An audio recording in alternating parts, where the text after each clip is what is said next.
Welcome to another episode of the Hat Collecting Talk Show, where we talk about the many different metaphorical hats that people wear in their lives, because no one does just one thing and everyone has a story. And here on the show, you get to hear those stories. I am your host, Lacey, Artemis, a creative Jill of many trades, and I am joined today by Scriver, who is a fat, loud, and shouty freelance journalist, a body image advocate, and a social strategist. Emma's pronouns are she and her. Thank you for being on the show, Emma. Thank you for having me. You're welcome. We did also record a fascinator about journalism, so look forward to that on YouTube as well.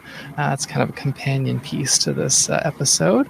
But the question that we like to open the show up with and break the ice is, where did you grow up? So I grew up in Mississauga, which is just outside of Toronto. I feel like Mississauga made me a little bit scrappy and a little bit rough and tumble, but I love that it did that for me. Interesting. I have not heard anyone describe Mississauga like that, so that's an interesting little take. It's very funny because every other person that I know from Mississauga has always described it that way. I guess I don't actually know that many people from Mississauga, to be honest. That's my fault, not yours. But yeah, with that said, I will now do a quick land acknowledgement here. Toronto, or Takaronto, is located on the traditional unceded territory of the Mississaugas of the New Credit First Nations, the Huron-Wendat, the Haudenosaunee Confederacy, and the Anishinaabe. This is a dish-with-one-spoon treaty territory, and we are uninvited visitors on this land.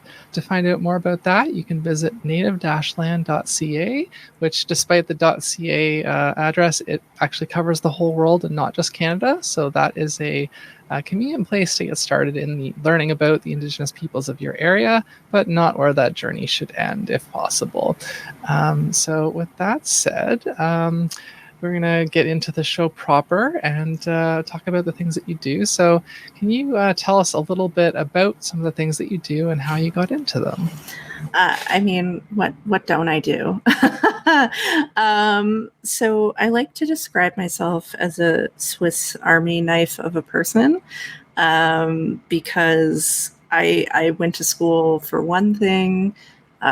So the one thing I went to school for was public relations. I graduated in 2006, and then I ended up working like a multitude of different jobs. So I worked as a PR person. I've worked as an event planner. I've worked as a freelance journalist. I work full time now as a social media person. What else have I done?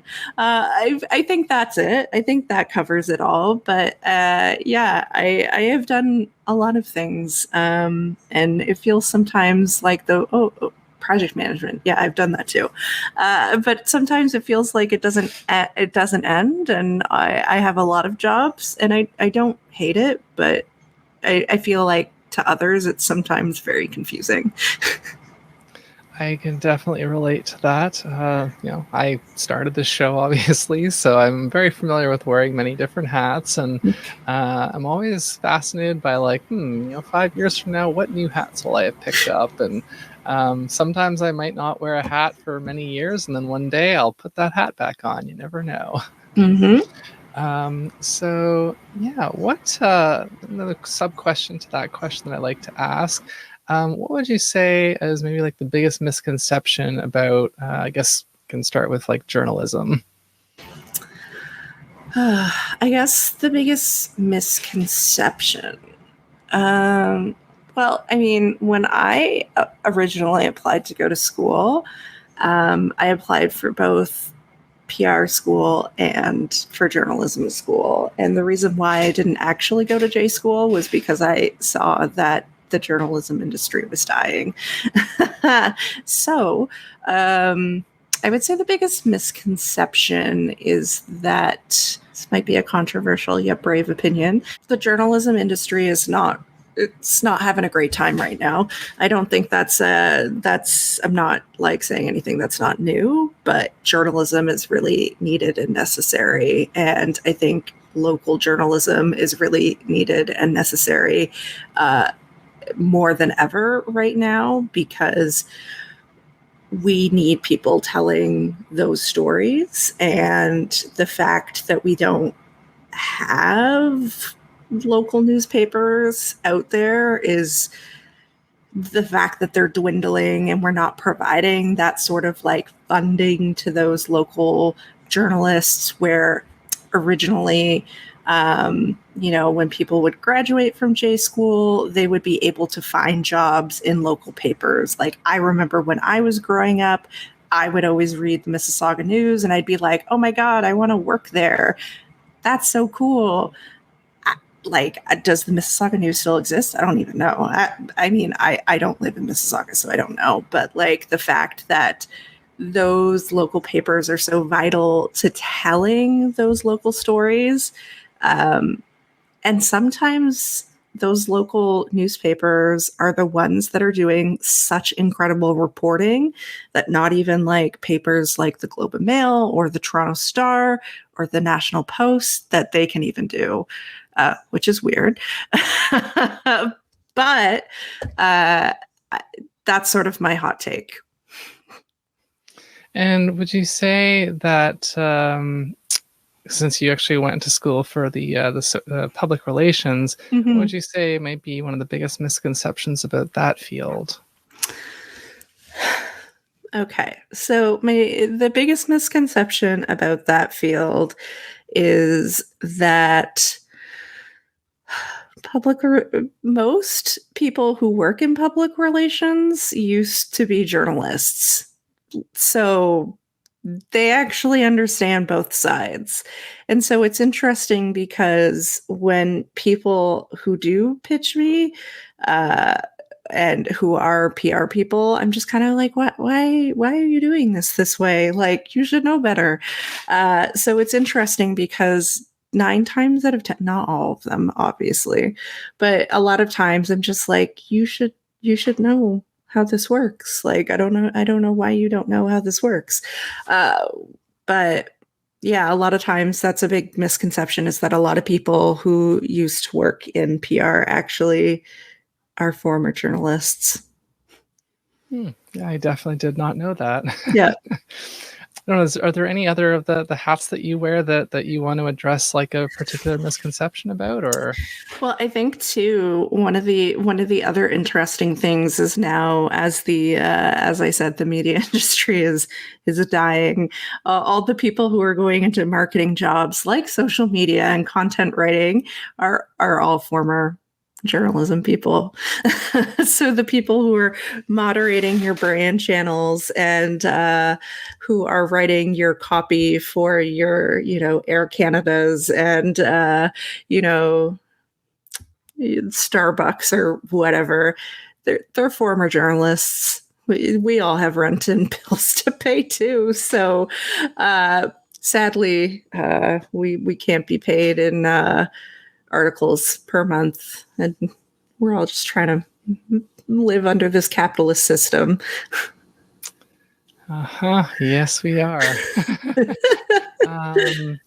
So the next question here on the show list, when you were a child, do you remember what you wanted to be or to do when you grew up? Okay, yes, I do. Okay, so there was 2 things, actually. So when my first thing that I wanted to do when I was a child was become a librarian. I was super into reading. I remember I used to spend a lot of time at the library, and I would read Babysitter Club books and Sweet Valley High, obviously, because like that was the time. But then after that, I wanted to become a writer. So I mean, like, it's very cosmic that life has worked out in the way that it has worked out. Indeed. Yeah, no, like that's the thing. I feel like on this show, I would say roughly overgeneralizing. Like 1 out of 10 people seem like they actually ended up kind of getting into or near the thing that they wanted to do when they were younger. And then the other 9 are like, oh, I'm still interested in that thing, but like I'm doing this. And it doesn't surprise me because like I was one of those people who had a lot of different ideas growing up. And pretty much none of them really, because I didn't realize that I was artistic until like later on. But yeah, I'm going to take a second to apologize to the audience. My voice is a little bit rough today. I have been sick the last couple of days, so hopefully it's not too. Emma's going to be doing most of the talking anyways, so I'll take it on. So the next question, kind of like, there's this idea, one of the kind of cultural narratives that I push back against through the show, and this idea, and I think it was perhaps more true of like our parents' generation, that by the time we're kind of 30 or like in that range, that we're supposed to have our lives mostly kind of figured out and be on our path that we're going to be on. And but that's for our generation and those after us, that's like less and less common. So what age were you at when you kind of got onto your current path, assuming it's the path that you're happy on and you want to keep doing for a while? I'm laughing because I'm like, how old was I? To be quite honest, I think probably when I turned 30 was when I started to realize like, changes should be happening because things aren't right. But everything before then was just a hot mess of gobbledygook. Like I had a good job and I was working towards the things that I wanted, but life was not figured out in any sort of semblance or way.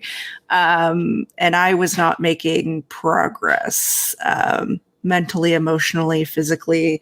Yeah. So I think when I turned 30, I started to sort of wake up, if you will, and be like, oh, maybe I need to make changes in order to make these things happen. And now I'm going to be turning 38 in October. And I would say that only now am I starting to feel like things are good and I feel okay. And that doesn't mean that like things are magically like solved or better or like poof, all the things are gone. But it's taken a really long time to feel like I'm getting somewhere, which is nice. Yeah, definitely. Definitely. I laugh because it's so funny. Yeah, I remember I definitely thought I had to be married with kids and have a great job by the time I was 30. And if I didn't, I was a failure. I don't like, no, like, yeah, none of that. None of that. Yeah, the first elder guest that I had on this show was saying that she felt that that your 40s are kind of like the peak zone, I guess, and based on kind of the way things have been going for me and a couple of other people I've talked to in like our late 30s, I feel like that feels like a reasonable thing, and like that's good because it means instead of it being like, oh, I'm like getting further and further away from like being in the right spot, it's like, oh no, things are just getting to where they need to be. So it helps with the outlook a little bit. It totally does. I feel like sometimes I look back at where I was in my 20s and I'm like, I thought that I had it figured out, but I definitely did not have it figured out. And now I look at where I've been and the progress that I've made throughout these last 8-9 years. And I'm like, damn, I've done so much work and I'm so proud of myself. And I don't think that I would have been able to get to where I am now had it not been for all this work that I've been doing throughout the last 8 or 9 years. And that's good. I didn't like put goals or expectations on myself. I just kind of let it naturally happen. Do you think that there was maybe one particular or more prominent obstacle or thing that prevented you from getting to kind of where you are or where you wanted to be sooner than you did? Myself. I mean, yeah, probably. Me, but also I think, there was a lot of undiagnosed mental health issues that were happening, and I didn't know that they were there. And until like I finally got diagnosed with ADD this year. I finally went on like antidepressants last year. It wasn't until 2015 that I finally got diagnosed with complex PTSD. Like all of these things finally happened. And it wasn't until I actually started working on all of that stuff and like actually having language and knowledge that like, oh, this stuff is this stuff is a thing that is happening in my body and like in my brain. And I didn't have that before. And because I didn't have that knowledge or understanding or language or any of it, I was just sort of, I don't want to say volatile, but I was just sort of an angry person who kind of would explode at other people and kind of just take out how I was feeling on others. And I didn't know how to communicate properly with other people. And I think now I'm a self-actualized person who knows how to sort of communicate my needs and my wants. And I know how to like have better boundaries with people. And I know how to hold space for other people. And I think that's huge. And I think that helped me be in relation to other people in a much healthier way, which is good professionally, but it's also good like personally, because I can be better friends with other people, but I can also show up in a way, in a working relationship way. So for example, if people are trying to be like super weird and like high school and toxic in a work setting, I'm like, I just don't want to engage like that. Like, I just want to show up here and work, and I don't know what this is about. So like, you do you, but like, I'm going to be over here just putting my spreadsheets together. Have at it. So I'm not really interested in like politicking anymore, if that makes sense. I was gonna make a joke, be like, "Are you me?" Like it sounds like our 30s were pretty similar in a lot of ways. So that's always like relieving and encouraging when I hear that, because I I am a late bloomer in several senses, and so to find people my age who like are kind of just learning some of the same stuff now as I am, it's like, oh, I guess maybe I'm not so like, bad off, and that like, because my social development was really delayed and stuff. And yeah, so that's kind of helpful and encouraging for me, and I'm sure some of my audience as well. Mm-hmm. But the next question here on the list comes around to this idea of self-care, and it's something that I think the perception of it, I think, is changing now, because it's being talked about more and more, and people, I think, in our generation are having to do it more and more. Mm-hmm. But it doesn't have to be like really fancy or extravagant. It can be very simple, and just whatever just gives you that little extra bit of relief or comfort in a day. And so I like to ask my guests, what was the last act of self-care you did for yourself, no matter how small it was? Okay, so I would have to say Actually, I tweeted about this yesterday. So ever since I started on my ADD meds, I, let me restart. So for the last 2 years, we just moved. My partner and I, we just moved into our apartment 2 years ago, and I've had a really hard time. On the outside, it looks like I have my shit together, which, like, kind of, but not really. And I think when you have ADD, there's this like thing where you have to have things in kind of like piles, and like it makes sense to you, but it doesn't really make sense to anyone else. So when I started on my ADD meds, it's been about a month or so now, I think, or just over a month. I wanted to sort of like get rid of my piles, and that was a huge thing for me.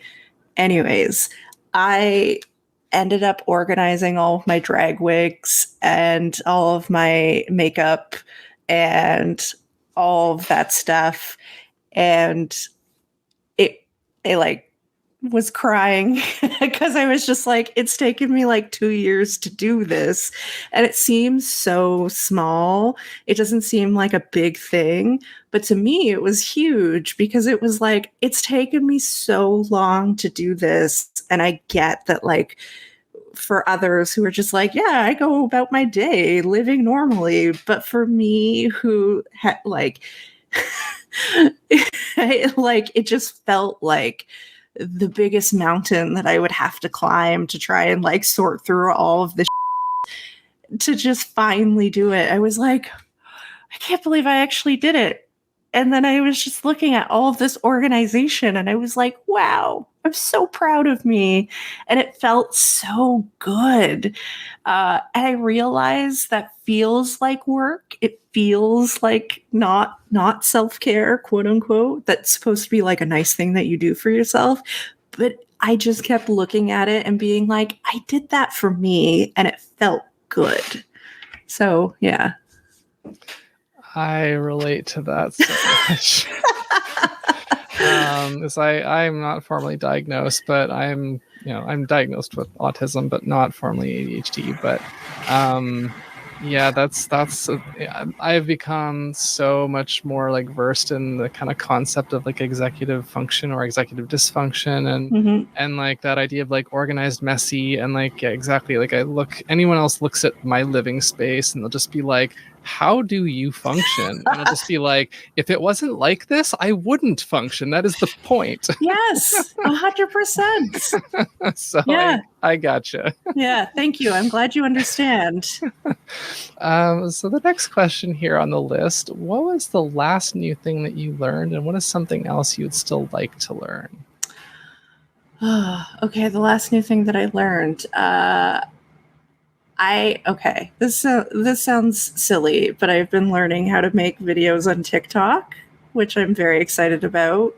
It sounds silly and ridiculous, but like I'm trying to get into it. I'm like, I can make videos. I'm cool. I'm hip. I'm not an elder millennial. I've got this. I'm like a Gen Z. I got this. It's like, do you know that meme? Hey, my fellow kids. I'm that right now. So I was very excited for myself. Way to go, me. And then what I would still love to learn is, I think we talked about this before, but I really want to learn how to Twitch stream, which I know sounds really stupid. Like, you should just go and do it. Like, duh. Like everything else. I had a call with a friend of mine who lives in New York last week, and they just sort of walked me through, like, this is how I do my Twitch stream. This is what I use. And I was like, okay, cool. I just got to do it. Like, I think I got to stop making excuses. It's kind of like the TikTok thing. I just got to like go out and do it. So if I can be any help with that, I would be happy to. It's funny because I've been sort of trying to do the same thing with my roommate who is an actor, and I was like, you have the perfect person, because Twitch is about personality. Yeah. Like, yes, you can just play a game on there, but like if you actually have a personality, people will watch and they'll stick around. And it's like, so you just literally have to get on there and you'll have fun and people will show up. And showed my roommate, like, literally it can be this simple. It doesn't have to be complicated. You can do the most like dummy proof 30-second setup and kind of just hit play and go. And it's but like you said, it's just a matter of like they still haven't done it. But it's anyways. I won't go too much in a rabbit hole on that one. But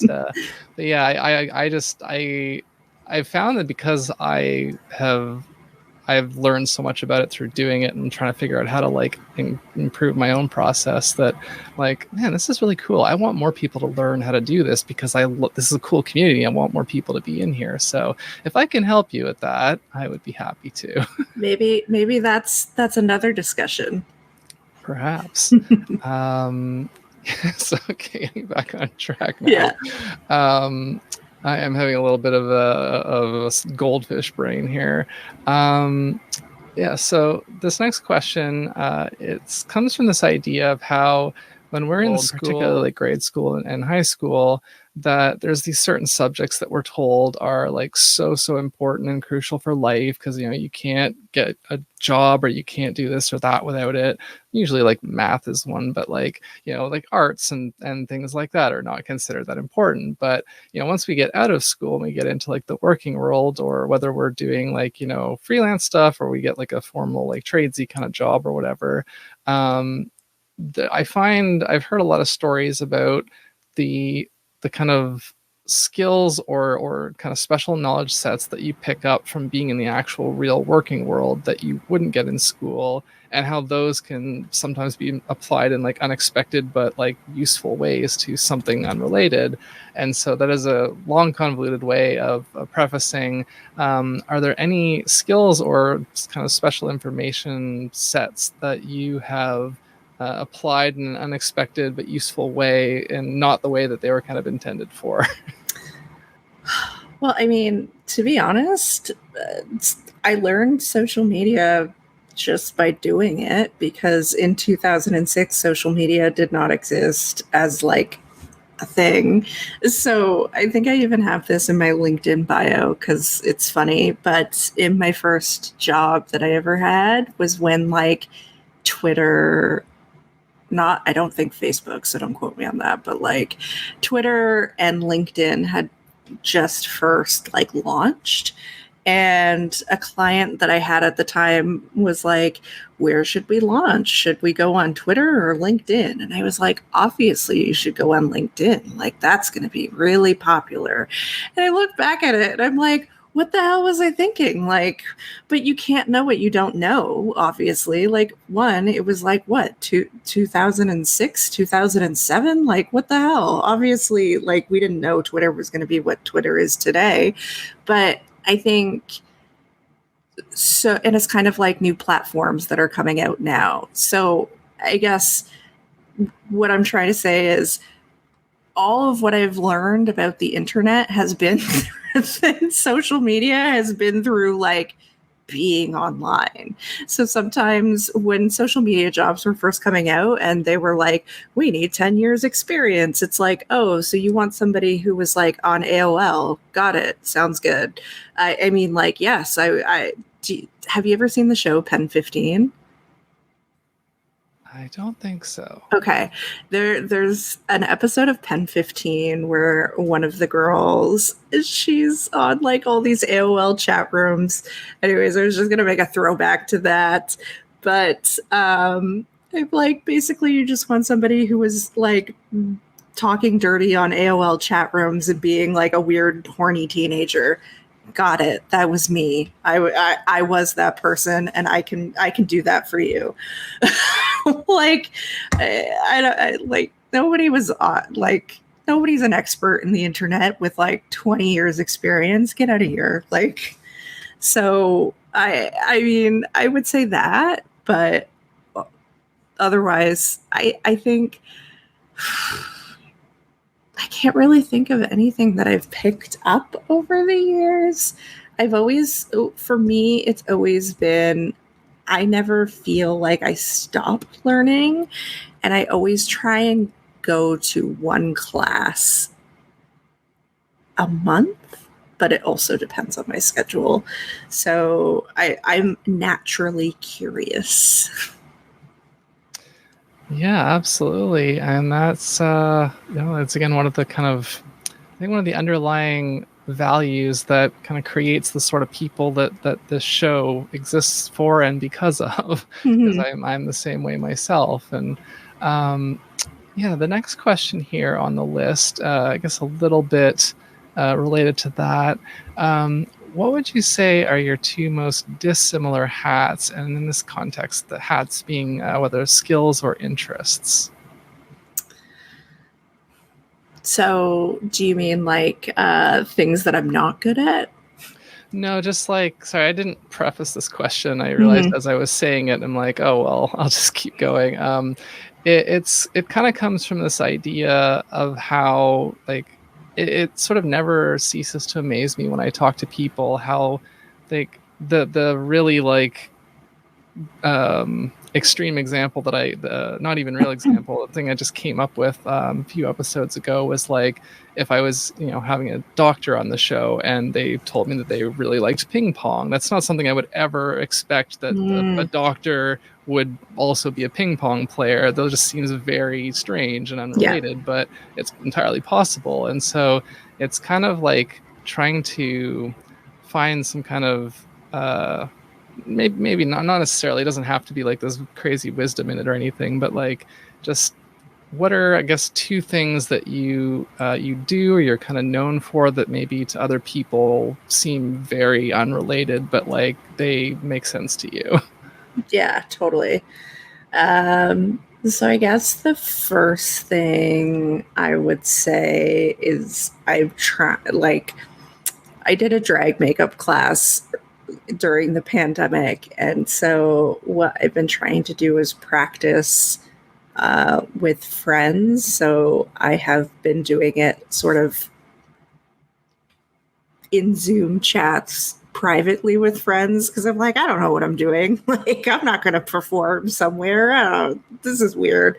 And I mean, for people who know me personally, it probably makes a lot of sense because people know I have been watching. Okay, I have been watching Drag Race since Drag Race came out, and like Drag Race is problematic, obviously. Like we had an entire episode about that on the podcast about how problematic Drag Race was. But I mean, I also go out and like watch local drag. Like, I really love and support drag, period.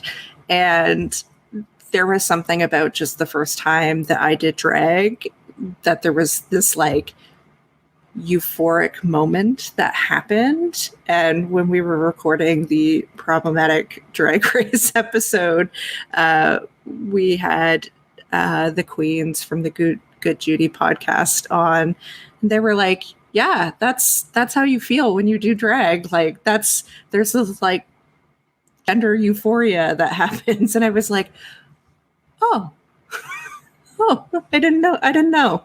So it makes me feel good. And I don't know if I will ever perform, but like, it makes me feel nice. And like, it, like, what is gender? I don't care. Like, it just is a nice thing for me, and it doesn't need to be for anybody else. And if it makes me feel happy, that's all that matters.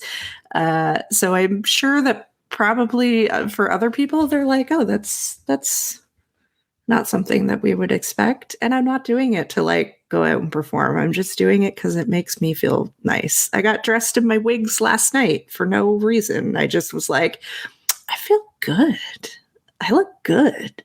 Like, whatever. And then I guess the other thing would be I really like collaging. I find it very therapeutic. It's really nice. at the start of the year, I did like a vision board for what I wanted this year to be. It's just makes you zone out, and you're just like, these are just sort of what I'm putting together. This is my mood, my vision, my vibe. Yeah.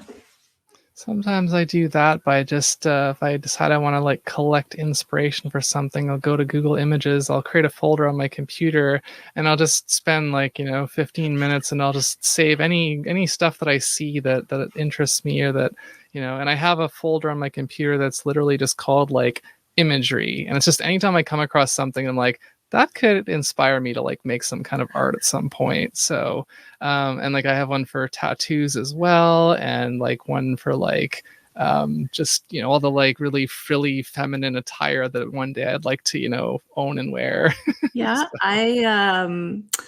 I didn't really ever understand Pinterest before, and then this year I got into Pinterest, and now I get it. And when we were actually working on the podcast website, our web designer, I sent her an email, and I was like, sorry, I got really like high last night, so I just smoked like an entire joint, and I put accidentally 100 pins in the folder.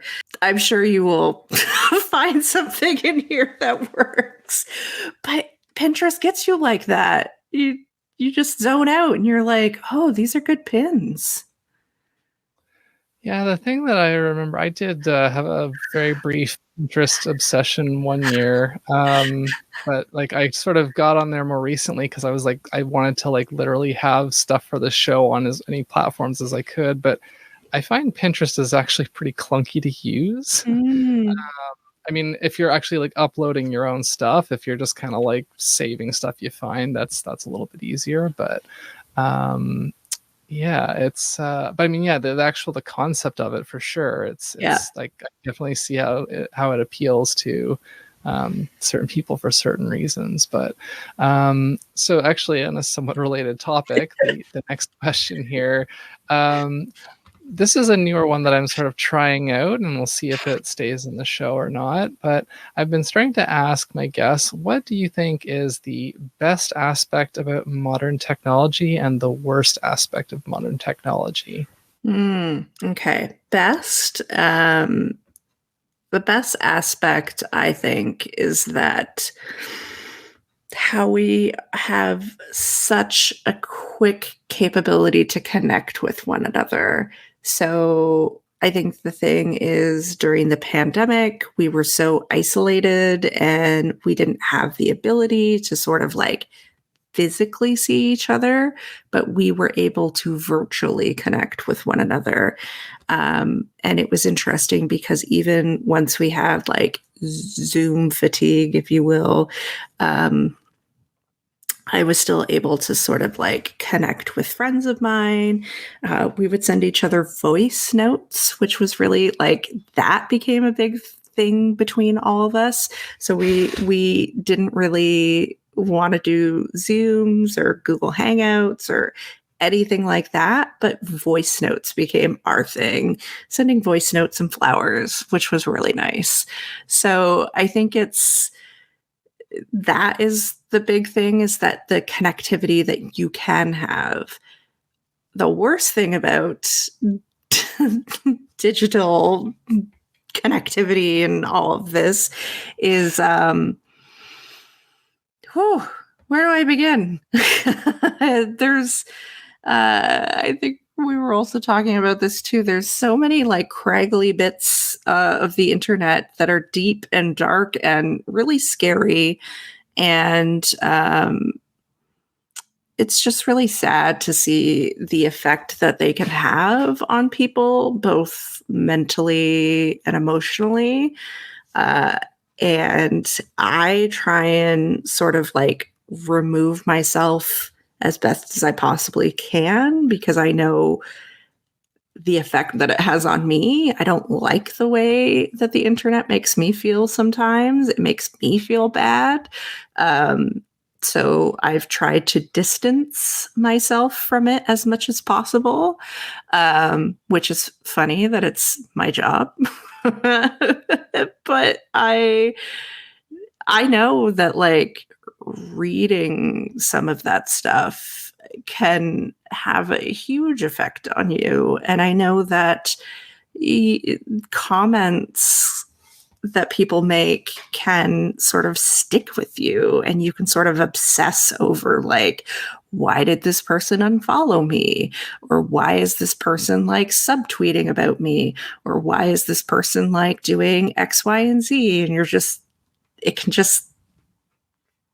can be a not great place to be. So the internet is both good and bad for a variety of different reasons. And I have a very complicated relationship with it. But I know that that's also my own sort of personal hangups, and other people can have their own sort of relationship to the internet. I just sort of, do what I have to. I did a recent Facebook purge where I got rid of a bunch of people because somebody was sharing some of my Facebook posts to other people, and I was just like, I don't got time for this. Like, this is childish and high school, and we're like almost 40. Like, what is happening here? So you're all cut from the team. You all gotta go. Being on my Facebook is a privilege, not a right. And you can continue to follow me on Twitter and Instagram, where I share other random things, but my Facebook is where it's more private and personal. And I think people have a really weird time with boundaries on the internet. That is very true. Yeah, so that's a bit of a good segue, actually, to the next question here for the show, because we talk about close relationships and sort of the idea that I guess it comes a little bit to a little bit of an aspect of privilege, and that the idea of like if you get a better start with like having more supportive, emotionally intelligent people around you, that can often kind of help you get further faster, versus if you're sort of unfortunately born into a more kind of toxic or negative situation, and then it'll take you longer to kind of get where you're trying to go. And so I came with these concept of hype hats and heavy hats, which probably at least hype hats are pretty obvious as people that hype you up and really try to like help you be your best self. And heavy hats are really kind of the opposite. They weigh you down, they discourage you, they make you doubt yourself. And the hope with this question, what I usually do is I sort of ask you don't have to name any names, but like if you can give maybe an example of one of each, with the goal being to help people learn to identify what makes a good hype hat and what makes what traits signify someone who maybe you didn't realize they were as much of a heavy hat, and they are holding you back. Essentially try to help people figure out how to keep more of the good people around them and less of the bad people. I think this is a great question, because it took me a really long time to try and figure out like who those people were. And I think in the beginning, when I started to write for other places, and when I don't want to say when my career was taking off, but when things started going well for me, there were a lot of people around me who I thought were hype hats, and they were definitely not that. Instead, they tried to sort of undermine what that was. A good example of this was there were people that I would hang out with, and then they would sort of like talk me and sort of the work that I was doing, and talk about how I wasn't really good at what I did, or, insert whatever here. And it's like, if those people are supposed to be your friends, would they talk about you behind your back? And would they do it to your friend, the people who are also supposed to be your friends?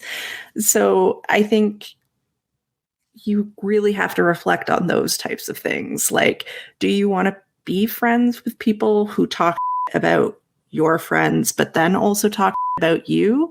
Because, spoiler alert, those people are not your friends. And they're definitely not friends with the other people who are in your friend group. Like, it's just a bad, toxic situation all around. And I didn't realize that until it was like too late. And it caused me a lot of like hurt and pain. And it caused me to sort of like have to try and go out and find an entire other friend group because I didn't realize it until it was too late. The people who I have around me now are some of the most like supportive, understanding, incredible, amazing human beings who, through thick and thin, understand. They, you know, there's been times where something that is like the smallest of wins, they will like send me flowers, or like, you know, one of my friends has also been sick and I sent them chocolate cake and an Uber. Like, we do things for each other in the big moments and in the small moments as well. And I think that's what friendship is that you recognize when you need to show up for one another, and you recognize when, you know, in the good times and the bad, when you can be there for one another. And it's not about competing with other people. It's about being there for one another. You're there to support the person. And yeah, I think the people that I have in my life now, I couldn't imagine them not in my life. They're the best people ever. And like, I love them so much. That's very good to hear. And yeah, I've had a few people kind of give that answer, that they kind of spent, you know, their like more recent adult years making those distinctions and, you know, purging a lot of people who they realize like, oh, you're actually not a hype hat for me in my life. And you know, the hope is that when people do identify who these negative presences are, that they are able to either cut them out, or, you know, minimize contact or whatever, or potentially even just talk to them and get the person to realize that they need to like smarten up, which sometimes does happen.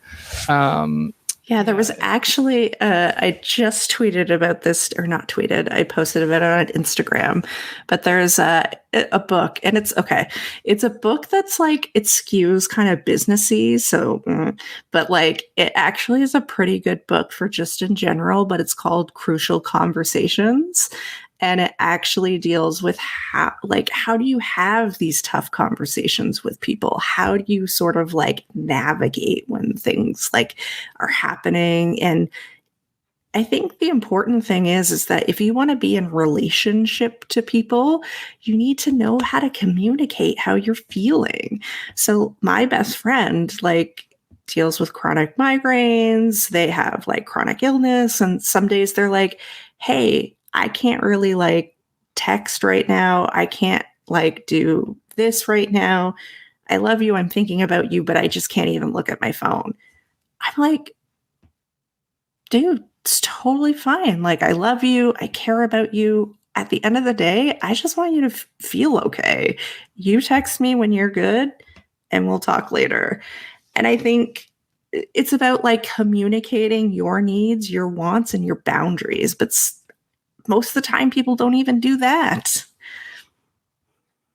Yeah, it's something that I am still learning about, but actually, like, I have a friend who she's not a relationship therapist, but like I feel like she very easily could be, because you know, I sort of reconnected with her more again recently, and just the way that she describes she's also polyamorous, so she has multiple partners, and in order to kind of do that, you really do need to have good communication. Yeah. And so I've learned a lot, and including one interesting little thing that actually this didn't come from her directly, but it's something that when I sort of saw it wherever I saw it, it made me think of her. It was saying that, setting boundaries is usually something that you're kind of doing as like a self-care thing, like you're trying to do it to protect yourself and look after yourself. But it is possible to set boundaries that are so kind of broad reaching and kind of strict that they actually end up impacting other people unfairly. And so instead of it just being like you're protecting yourself, you're actually kind of penalizing other people, and maybe you don't realize it. So learning to identify that, because it's not a case necessarily just because someone says like, I won't do this, or I won't put up with this, that like, oh, they're setting a boundary, they're allowed to do that. It's like, no, there's a line that you can't just be like, no, you can't do this because that impinges on my boundary. It's like, well, no, like that's impinging my free will, and it's not like whatever, I don't know. But that's just kind of something that I'm just learning these different angles and different. I'm not doing well with words at the moment. My brain is kind of failing me, but I think we got the point is generally made there. Yeah. But so the next question, kind of piggybacking off that, we'll talk about mental health for a moment here. The kind of base question here that I usually ask is like, what, if any, mental health challenges have you dealt with in your life, and what has worked for you to work through them? You can be as detailed or broad as you want. And again, it's kind of like what's worked for you, but obviously we acknowledge that what works for one person isn't going to work for everybody. Yeah. Well, like I mentioned, I was diagnosed with complex PTSD in 2015. I have been through several therapy programs. I've done a trauma therapy program at the Women's College Hospital, and then I did another therapy program at Women's College Hospital. Totally blanking on the name right now. And then I also see a therapist. He used to go once a week, but now I only see my therapist twice a month now, which is great. I take antidepressants, and I think it's taken a long time. It's taken a long time to get here. I mean, I don't think it's definitely been a work in progress. It's not something that happened overnight and been like, poof, trauma gone. Yay. But it's definitely been a work in progress. And it's been something that I have definitely struggled with. But oddly enough, this last year and a half, I guess, I don't know, pandemic time, can't remember. But I would say that this pandemic has been very, as tough as it's been, has actually been quite helpful for helping me sort through the stuff that I needed to sort through, in the sense that I feel like I was able to focus on myself for the first time in a really long time, and to really say, I need to like do this for me. And there's a really great saying that for people who deal with trauma, they can't really recover until they're safe. And that's not to say that I haven't been safe for the last however many years, but it feels like for the first time, for example, one of my abusers was finally outed, and that has finally been put to bed, and that feels really nice. And you know, there's other elements of the trauma that was related has kind of like settled down, and that feels really nice. So it feels like it's, I don't want to say like coming to a close, but when one chapter is ending and another one is beginning, it feels like that is happening. And I'm like ready to accept that happening. And I feel good about that. What that means for the next step, I have no idea. But I'm still a very mentally ill person, and that's not going away. Again, I relate to several things that you have said, but I'll leave it at that so that we don't run super long with this one. Yeah. The next question here, we're getting close to the end. Yeah. The next question here, I preface this one by saying failure isn't always a bad thing. It can be a good thing. Sometimes when things don't go the way that we hope, then we learn something, or hopefully we learn something from them. And so I like to ask the guest, what is an example in your life, like a notable example for you of either something that you failed at or that didn't go the way that you would have hoped that it went, but you learned something important from it? And what was that? So I decided to apply for a Canada Arts Council grant last year. Have never applied for a grant ever. I was just like, I can do this. Why not? Look at me. I'm a person who writes things. And they had some grant option for people during the pandemic, put together this entire thing. I wanted to put a virtual storytelling event together with folks from across Canada. I spent weeks putting this package together, reaching out to all these folks, getting all of their headshots and bios and sourcing all of the budgetary items. And trust me, putting together a thing for the Canada Council is it's a lot.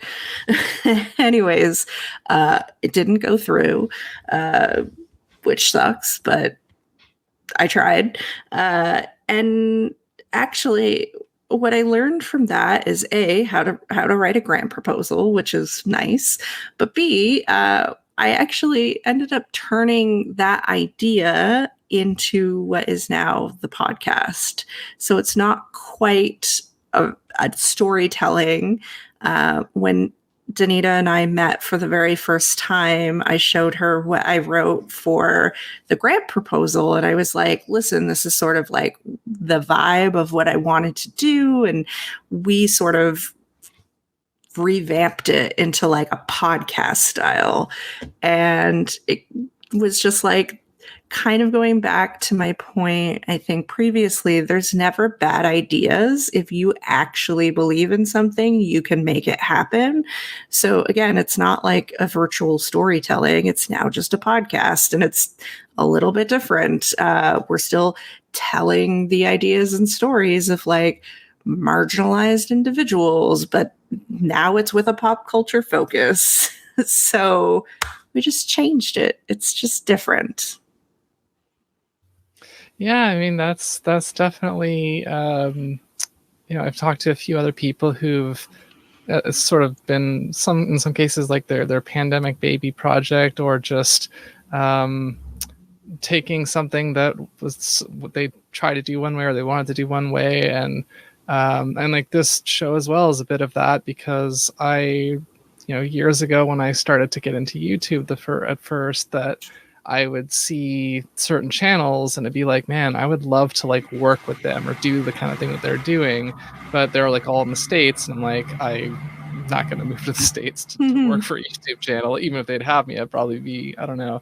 But it's I would like to do something like that, and eventually I just I picked up the various skills and kind of knowledge and figured things out, and now I'm sort of doing it myself. So I get that. Yeah. And yeah, so the next question here, we've kind of throughout the course of the questions, we always tend to have some advice that just comes out indirectly, but I like to try to kind of consolidate it at the end and distill it into something a little bit more accessible. So I like to ask, And I break it up into 3 groups, and you can give the same piece of advice to all 3 groups, or you can give different advice to each group. But what advice would you give to a teenager? What advice would you give to someone in their 30s? And what advice would you give to someone like your parents' or grandparents' age?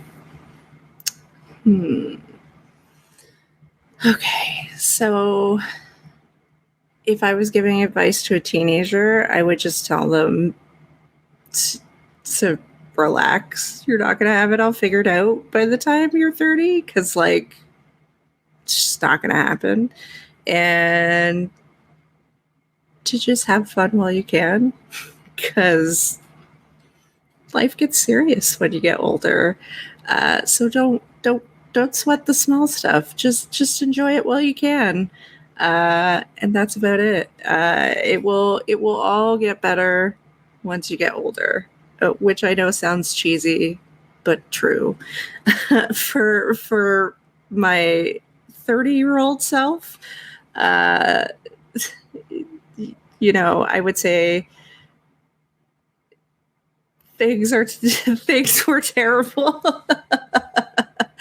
But remember to just believe in yourself. You are your own worst enemy, and you have to remember that you are smart enough, capable enough, and you can do this. And I think that sometimes for many of us, we need to hear that. We forget that sometimes we are our own worst enemies, and we can stand in our own way, and we build up so much anxiety, and we build up so much we just get like worried about these random things. So just remember that you are smart, you are capable, and you can do it. And it doesn't have to happen in the same time frame that other people are doing it. It can happen whenever. And just because it hasn't happened by the time you're 30 doesn't really matter. It can happen on any time frame. So just keep plugging along and doing you. And then for someone who is my parents' age, you're not going to know everything, and that's okay, because things are always changing. And even I don't know everything, but, you know, just try and keep up and keep learning and have an open mind. That's good. It's simple and it's accessible, so that definitely works. And yeah, so to kind of to end things on like the actual questions, I like to flip the script at the end and give the guest a chance to put me on the hot seat. I completely forgot to like ask you ahead of time if you thought of a question, so I guess I'm going to get surprised here. But what would you like to ask me? What would I like to ask you? I guess what is something that you wanted to be when you were growing up? Well, I remember at one point, actually there's 3 things that I remember. I wanted to be a cop at one point. I wanted to be a firefighter because, again, those both seemed like they were like, you know, noble jobs helping people. And when I was really young, I got into hockey with my dad, and the like artwork on the goalies' like mask and pads caught my attention. And I remember at one point that I was like, man, it would be so cool to like design those masks when I grow up. And I ended up in like school, I would like draw on my like notes and stuff when I was bored in class a lot, and I drew a lot of like, you know, that kind of stuff. And I didn't end up doing that, obviously, but it's still something that I'm really interested in, and just sort of find other ways to kind of scratch that creative itch there. And I still want to help people and kind of do noble stuff. And it's one thing that I've found with this show, and like, there's a lot of different types of projects that people can do that can be accomplishing things that aren't super obvious. Because like one of the things about this show is like it might seem like I'm just interviewing somebody and it's just kind of me and them, but the kind of greater hope of it is to kind of get different like insights, different perspectives, that so that anyone who watches any of these episodes can get something out of it, even if it's going to be something totally different for, person A versus person Z. And so, and like eventually I have other plans for kind of branching the show out more to do a few different things. And so some of the other goals or values or things that I want to accomplish can still be done. Maybe just not all of them in this particular format, but yeah. I love that. Yeah. I don't think that I could handle being a firefighter at this point, and I definitely do not want to be a cop anymore. I also do not think I could be a firefighter. It's yeah, I'm not strong enough. That's for sure. There was a time when I could actually lift my own body weight in various forms, but I am certainly not that strong anymore. I am a weak person, so it's not happening. And the pandemic's kind of done that to all of us, I think. But yeah, with that said, we'll do on each episode. I also like to let the guest, if there's any specific causes or charities that you would like to promote or raise awareness of, you can do that now. Yeah. So during June on the podcast, we were raising funds for the LGBTQ youth line, and I love the work that they do. And then more recently, I was raising funds, or sorry, not raising funds. What am I talking about? The Indigenous Residential School Survivors Society, which I think is super important right now in Canada. As we know, all of the residential schools that are being found, please go and give them all of your money, donate, raise funds, do whatever you got to do. Just give them your money. So I would say those two. Very good. Yeah, definitely. And I'll put those, put an overlay up on the screen, and they'll be in the show notes as well, so that people can easily find that. And just, the show, every episode on the screen, I have a dedicated button for Black Lives Matter. And I was going to say Indigenous and trans rights are the other two that I usually bring up the most. And so, yeah, so now it's our plug section. And as with On the Fascinator, I will let you go first. So anything that you want people to know about that you've done, or places that they can find you online, let us know what they are. Yeah, so you can find me online. I'm on Twitter and Instagram. So my Twitter and Instagram are both the same. It's at Scriver. So that's AMASCRIV as in Victor, ER. And then my website is also the same. So that's www.amascriv as in Victor, ER. And then also, if you're interested in listening to my podcast, it's High Lowbrow Pod, and that is on Twitter and Instagram. And then www.highlowbrowpod.com. Very nice. Sometimes I miss when I try to unmute there. Yeah, so I'll put up an overlay for my own. I'll keep it short, but the overlay will kind of show the audience. I am at artemiscreates.com. I'm Artemis Creates on just about every platform. I'm not on a couple, but and then Twitter and Instagram are the only two. There's an underscore in there because people had already gotten the thing without, unfortunately, and of course. But then, yeah, also this show is hatcollecting.com, at hatcollecting on social media, and I'm on Patreon, Artemis Creates. I also you can find if you go to my website, artemiscreates.com, I have a book. I have actually a few books, but one that's like an actual book that I like, an original book. It's a fiction, short fiction. I have music on Spotify, iTunes, Bandcamp, Bandcamp, SoundCloud. Designs and merch you can also find. And if you are listening to this through like iTunes as a podcast, if you want to like rate and review it, it would be very appreciated. And of course, on YouTube, if you're watching on YouTube, or even if you don't, you just want to be supportive, liking and subscribing on YouTube is very appreciated. And the thing I sort of do for audience participation interaction is each episode I ask if you don't mind going to YouTube and leaving a comment, what's your favorite thing that you learned or that we talked about, or any questions that you have for me or the guest. Feel free to leave a comment on this episode, and I look forward to reading those, seeing those.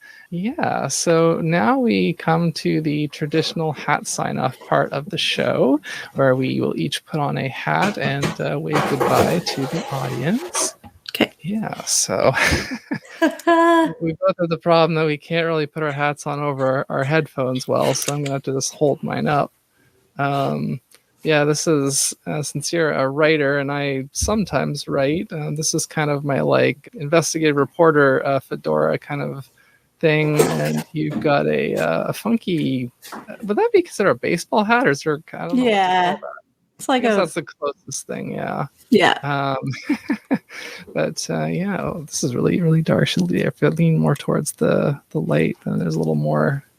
It's yeah. Anyways, that won't stay on my head well, so I'm just gonna take it off. But yeah, thanks so much for joining me, Emma. I really appreciated your answers, and yeah, I think my voice strain is probably pretty evident at this point. So we'll wrap this up, but.